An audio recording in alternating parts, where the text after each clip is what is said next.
Hi guys, today we're reading chapter 12 of Where the Red Fern Grows on page 141. The fame of my dogs spread all over our parts of the Ozarks. They were the best in the country. No coon hunter came into my grandfather's store with as many pelts as I did. Grandpa never overlooked the opportunity to brag.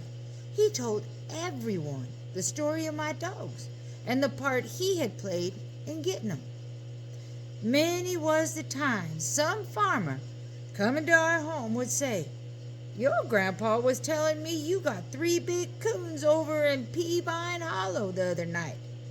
I would listen, knowing I only got one, or maybe none, but Grandpa was my pal.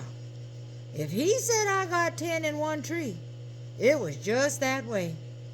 Because of my grandfather's bragging and his firm belief in my dogs and me, a terrible thing happened. One morning, while having breakfast, Mama said to Papa, "I'm almost out of cornmeal. Do you think you can go to the mill today?" Papa said, "I intended to butcher a hog. We're almost out of meat." Looking at me, he said, "Shell a sack of corn. Take one of the mules and go to the mill for your mother." With the help of my sisters, we shelled the corn. Throwing it over our mule's back, I started for the store. On arriving at the mill house, I tied my mule to the hitching post, took my corn, and set it by the door. I walked over to the store and told Grandpa I wanted to get some corn ground. He said, "I'll be with you in just a minute." As I was waiting, I heard a horse coming. Looking out, I saw who it was and didn't like what I saw. It was the 2 youngest Pritchard boys. I'd run into them on several occasions during pie suppers and dances. The Pritchards were a large family that lived upriver about 5 miles. As in most small country communities, there is one family that no one likes. The Pritchards were it. Tales were told that they were bootleggers, thieves, and just all round no accounts. The story had gone around that old man Pritchard had killed a man somewhere in Missouri before moving to our part of the country. Reuben was 2 years older than I, big and husky for his age. He never had much to say. He had mean-looking eyes that were set far back in his rugged face. They were smoky-hued and unblinking, as if the eyelids were paralyzed. I had heard that once he had cut a boy with a knife in a fight over at the sawmill. Rainey was the youngest, about my age. He had the meanest disposition of any boy I had ever known. Because of this, he was disliked by young and old. Whenever Rainey went, trouble seemed to follow. He was always wanting to bet, and would bet on anything. He was nervous and could never seem to stand still. Once, at my grandfather's store, I'd given him a piece of candy. Snatching it out of my hand, he ate it and then sneered at me and said it wasn't any good. During a pie supper one night, he wanted to bet a dime that he could whoop me. My mother told me always to be kind of Rainey, that he couldn't help being the way he was. I asked why. She said it was because his brothers were always picking on him and beating him. On entering the store, they stopped and glared at me. Reuben walked over to the counter. Rainey came over to me.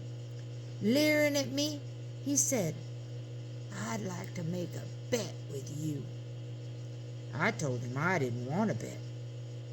He asked if I was scared. "No, I just don't want to bet," I said.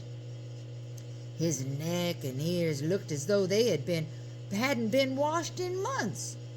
His ferret-like eyes kept darting here and there. Glancing down to his hands, I saw the back of his right sleeve was stiff and starchy from the constant wiping of his nose. He saw I was looking him over and asked if I liked what I saw. I started to say no, but didn't turn and walked a few steps. Reuben ordered me some chewing tobacco. "Aren't you a little young to be chewing?" Grandpa asked. "Ain't for me. It's for my dad," Reuben growled. Grandpa handed 2 plugs to him. He paid for it, turned around, and handed 1 plug to Rainey. Holding the other up in front of him, he looked it over. Looking at Grandpa, he gnawed on it at one corner of it. Grandpa mumbled something about how kids were brought up these days. He came from behind the counter, saying to me, "Let's go grind that corn." The Pritchard boys made no move to follow us out of the store. "Come on," Grandpa said. "I'm going to lock up till I get this corn ground." "We'll just stay here. I want to look at some of the shirts," said Reuben. "No, you won't," said Grandpa. "Come on. I'm going to lock up." Begrudgingly, they walked out. I helped Grandpa start the mill, and we proceeded to grind the corn. The Pritchard boys had followed us and were standing looking on. Rainey walked over to me. "I hear you have some good hounds," he said. I told him I had the best in the country. If he didn't believe me, he could just ask my grandfather. He just leered at me. "I don't think they're half as good as you say they are," he said. "Bet our old blue tick hound can out-hunt both of them." I laughed. "Ask Grandpa who brings in the most hides." "I wouldn't believe him. He's crooked," he said. I let him know right quick that my grandfather wasn't crooked. "He's a storekeeper, ain't he?" he said. I glanced over at Grandpa. He had heard the remark made by Rainey. His friendly old face was as red as a turkey gobbler's wattle. The last of my corn was just going through the grinding stone. Grandpa pushed a lever to one side, shutting off the power. He came over and said to Rainey, "What do you do? Just go around looking for trouble? What do you want? A fight?" Reuben sidled over. "This ain't none of your business," he said. "Besides, Rainey's not looking for a fight. We just want to make a bet with him." Grandpa glared at Reuben. "Any bet you would make sure would be a good one, all right." "What kind of bet?" Reuben spat a mouthful of tobacco juice on the clean floor. He said, "Well, we've heard so much about them hounds of his, we just think it's a lot of talk and lies. We'd like to make a little bet. Say about $2. I had never seen my old grandfather so mad. The red had left his face. In its place was a sickly, paste-gray color. The old eyes behind the glasses burned with a fire I'd never seen. In a loud voice he asked, "Bet on what?" Reuben spat again. Grandpa's eyes followed the brown stain in its arch until it landed on the clean floor and splattered. With a leering grin on his ugly, dirty face, Reuben said, "Well, we got an old coon up in our part of the country that's been there a long time. Ain't no dog yet ever been smart enough to tree him. And Rainey broke into the conversation. "He ain't just no ordinary coon. He's an old-timer. Folks call him the ghost coon. Believe me, he is a ghost. He just runs hounds long enough to get 'em all warmed up, then climbs a tree and disappears. Our old blue hound has treated him on more times than... Reuben told Rainey to shut up and let him do the talking. Looking over at me, he said, "What do you say? Want to bet $2 your hounds can tree him?" I looked at my grandfather, but he didn't help me. I told Reuben I didn't want to bet, but I was pretty sure my dogs could tree the ghost coon. Rainey butted up again. "What's the matter? You yeller?" I felt the hot blood rush into my face.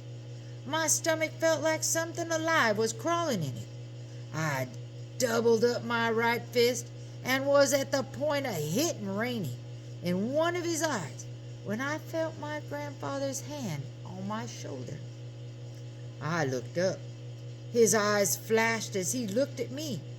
A strange little smile was tugging on the corner of his mouth. The big artery on his neck was pounding out and in. It reminded me of a young bird that had fallen out of the nest and lay dying on the ground.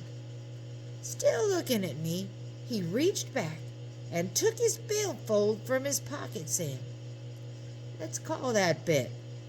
Turning to Reuben, he said, "I'm going to let him call your bet. But now you listen. If you boys take him up there to hunt the ghost coon and jump on him and beat him up, you're sure going to hear it from me. I don't mean maybe. I'll have both of you taken to Tahlequah and put in jail. You would just better believe that." Reuben saw he had pushed my grandfather far enough. Backing up a couple of steps, he said, "We're not going to jump on him. All we want is to make a bet." Grandpa handed me 2 $1 bills, saying to Reuben, "You hold your money, and he can hold his. If you lose, you better pay off."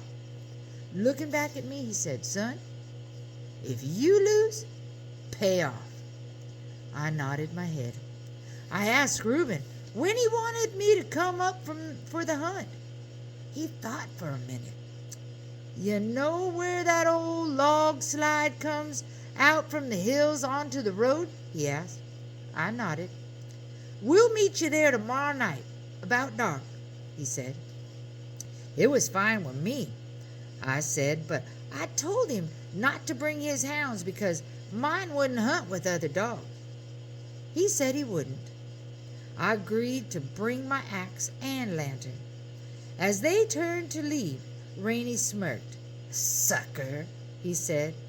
I made no reply. After the Pritchard boys had gone, my grandfather looked at me and said, "Son, I have never asked another man for much, but I sure want you to catch that ghost coon." I told him if the ghost coon made one track in the river bottoms, my dogs would get him. Grandpa laughed. "You better be getting home. It's getting late and your mother is waiting for some cornmeal," he said. I could hear him chuckling as he walked towards his door. I thought to myself, there goes the best grandpa a boy had. Lifting the sack of meal to the back of my old mule, I started for home. All the way, I kept thinking of old Dan, little Ann's ghost coon, and 2 ugly, dirty Pritchard boys. I decided not to tell my mother and father anything about the hunt, for I knew Mama wouldn't approve of anything that had to do with the Pritchards. The following evening, I arrived at the designated spot early. I sat down by a red oak tree to wait. I called little Ann over to me and had a good talk with her. I told her how much I loved her, scratched her back, and looked at the pads of her feet. "Sweetheart," I said, "you must do something for me tonight.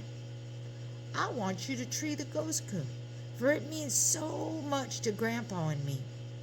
She seemed to understand and answered by washing my face and hands.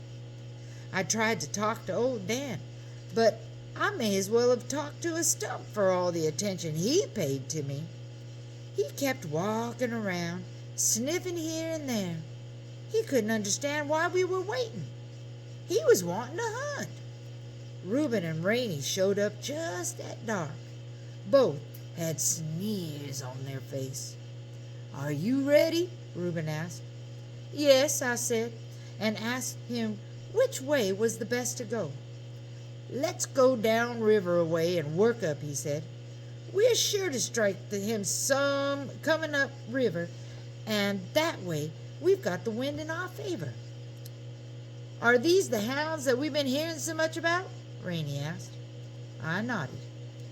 "They look too little to be any good," he said. I told him dynamite came in little packages. He asked me if I had my $2. "Yes," I said. He wanted to see my money. I showed it to him. Reuben, not to be outdone, showed me his. We crossed an old field and entered the river bottoms. By this time, it was quite dark. I lit my lantern and asked which one wanted to carry my axe. "It's yours," Rainey said. "You carry it." Not wanting to argue, I carried both the lantern and the axe. Rainey started telling me how stingy and crooked my grandfather was. I told him I hadn't come to have any trouble or to fight. All I wanted to do was to hunt the ghost coon. If there was going to be any trouble, I would just call my dogs and go home. Reuben had a nickel's worth of sense, but Rainey had none at all. Reuben told him if he didn't shut up, he was going to bloody his nose. That shut Rainey up. Old Dan opened up first. It was a beautiful thing to hear that deep tones of his voice rolled in the silent night. A bird in a canebrake on our right started chirping. A big swamp rabbit came running down the riverbank as if all hell was close to his heels. A bunch of mallards feeding in the shallows across the river took flight and frightened quacks. A feeling that only a hunter knows slowly crept over my body. I whooped to my dogs, urging them on. Little Ann came in. Her bell-like tones blended with old Dan in perfect rhythm. We stood and listened to the beautiful music, the deep-throated notes of hunting hounds on the hot scent trail of a river coon. Reuben said, if he crosses the river up at the Buck Ford, it's the ghost coon, as that's the way he always runs. We stood and listened. Sure enough, the voices of my dogs were silent for a few minutes. Old Dan, a more powerful swimmer than Little Ann, was the first to open up the crossing over. She was close behind him. Reuben said, that's him, all right. That's the ghost coon. They crossed the river again. We waited. Rainey said, you may as well get your money out now. I told him just to wait a while, and I'd show him the ghost coon's hide. This brought a loud laugh from Rainey, which sounded like someone had dropped an empty bucket on a gravel bar and then had kicked it. The wily old coon crossed the river several times, but couldn't shake my dogs from his trail. He cut out from the bottoms, walked a rail fence, and jumped from it into a thick canebrake. He piled into an old slough. Where it emptied into the river, he swam out to the middle. Doing opposite to what most coons do, which is swim downstream, he swam upstream. He stopped at an old drift in the middle of it. Little Ann found him. Then she jumped from him from the drift. Old Dan was far downriver, searching for the trail. If he could have gotten there in time, he would have been the last of the ghost coon, but Little Ann couldn't do much by herself in the water. He fought his way free from her, swam to the side, and ran upstream. I could hear old Dan coming through the bottoms on the other side, bawling at every jump. I could feel the driving power in his voice. We heard him when he hit the water to cross over. It sounded like a cow had jumped in. Little Ann was warming up to the ghost coon. I could tell by her voice that she was close to him. Reaching our side, old Dan tore out after her. He was a mad hound. His deep voice was telling her he was coming. We were trotting along, following my dogs, when I heard little Ann's bawling stop. "Wait a minute," I said. "I think she's treed him. Let's give her time to circle the tree to make sure he's there." Old Dan opened up bawling treed. Reuben started on. "Something's wrong," I said. "I can't hear little Ann." Rainey spoke up. "Maybe the ghost coon ate her up." I glared at him. Hurrying on, we came to my dogs. Old Dan was bawling at a hole in a large sycamore that had fallen into the river. At that spot, the bank was a good 10 feet above water level. As the big tree had fallen, the roots had been torn and twisted from the ground. The jagged roots, acting as a drag, had stopped it from falling all the way to the stream. The trunk lay on a steep slant from the top of the bank to the water. Looking down, I could see that the broken tangled mass on the top. Debris from the floods had caught in the limbs, forming a drift. Old Dan was trying to dig and gnaw his way into the log. Pulling him from the hole, I held my lantern up and looked down into the dark hollow. I knew that somewhere down below the surface there had to be another hole in the trunk, as water was filled in the hollow to the river level. Reuben, looking over my shoulder, said, "That coon couldn't be in there. If he was, he'd be drowned." I agreed. Rainey spoke up. "You're ready to pay off," he said. "I told you them hounds couldn't tree the ghost coon." I told him the show wasn't over. Little Ann had never bawled tree, and I knew she wouldn't until she knew exactly where the coon was. Working the bank up and down and not finding the trail, she swam across the river and worked the other side. For a good half hour, she searched that side before she came back across to where old Dan was. She sniffed around the old hollow log. "We might as well get away from here," Rainey said. "They ain't gonna find the ghost coon." "It sure looks that way," Reuben said. "I told them I wasn't giving up till my dogs did." "You just want to be stubborn," Reuben said. "I'm ready for my money now." I asked him to wait a few minutes. "Ain't no use," he said. "No hound yet ever treed that ghost coon." Hearing a whine, I turned around. Little Ann had crawled up on the log and was inching her way down the slick trunk toward the water. I held my lantern up so I could see better. Spraddle-legged, claws digging into the bark, she was easing her way down. "You'd better get out of here," Reuben said. "If she gets down in that old treetop, she'll drown." Reuben didn't know my little Ann. Once her feet slipped, I saw her hindquarters fall off to one side. She didn't get scared. Slowly, she eased her legs back up on the log. I made no reply. I just watched and waited. Little Ann eased herself into the water. Swimming to the drift, she started sniffing around. In places it was thin and her legs would break through. Climbing, clawing, and swimming, she searched the drift over, looking for the lost trail. I saw when she stopped searching. With her body half in the water and her front feet curved over a piece of driftwood, she turned her head and looked toward the shore. I could see her head twisting from side to side. I could tell by her actions that she had gotten the scent. With a low whine, she started back. I told Reuben, "I think she smells something." Slowly and carefully, she worked her way through the tangled mass. I lost sight of her when she came close to the undermined bank.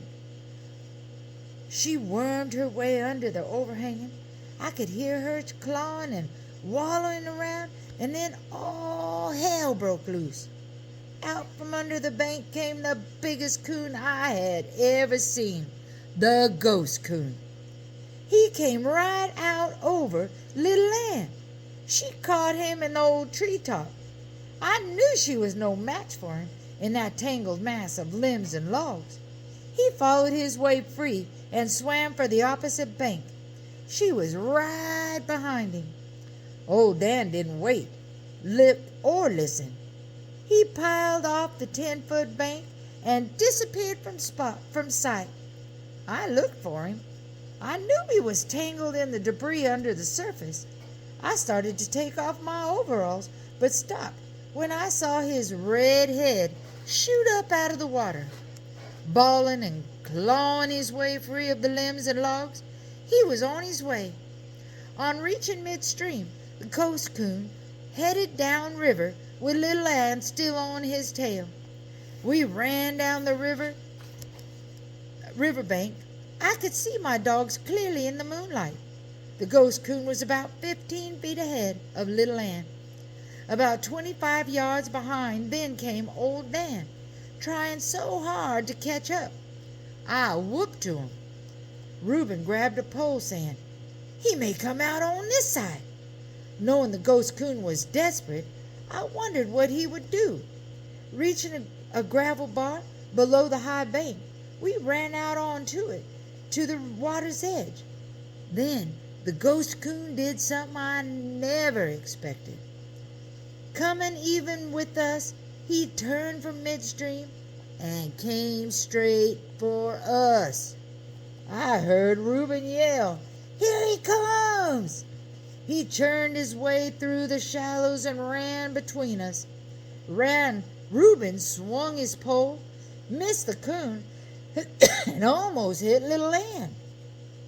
The coon headed for the river bottoms with his head right on his heels. The bawling of Little Ann and our screaming and hollering made so much noise I didn't hear Old Dan coming. He tore out of the river, plowed into me, and knocked me down. We ran through the bottoms, following my dogs. I thought the ghost coon was coming back to the sycamore log, but he didn't. He ran upstream. While hurrying after him, I looked over at Rainey. For once in his life, I think he was excited. He was a whooping and a screaming and falling over logs and limbs. I felt good all over. Glancing over at me, Rainey said, "They ain't got him yet." The ghost coon crossed the river time after time. Seeing that he couldn't shake Old Dan and Little Ann from his tail, he cut through the river bottom and ran out into an old field. At this maneuver, Reuben said to Rainey, "He's heading for that tree." "What tree?" I said. "You'll see," Rainey said. "When he gets tired, he always heads for that tree. That's where he gets his name, the ghost coon. He just disappears." "If he disappears, my dogs will disappear with him," I said. Rainey laughed. I had to admit one thing. The Pritchard boys knew the habits of the ghost coon. I knew he couldn't run all night. He had already far surpassed any coon I had ever chased. "They're just about there," Reuben said. Just then, I heard Old Dan bark treed. I waited for Little Ann's voice. I didn't hear her. I wondered what it would be this time. "He's there all right," Reuben said. "He's in that tree." "Well, come on," I said. "I want to see that tree." "You might as well get your money out," Rainey said. I told him he had said that once before, back on the riverbank.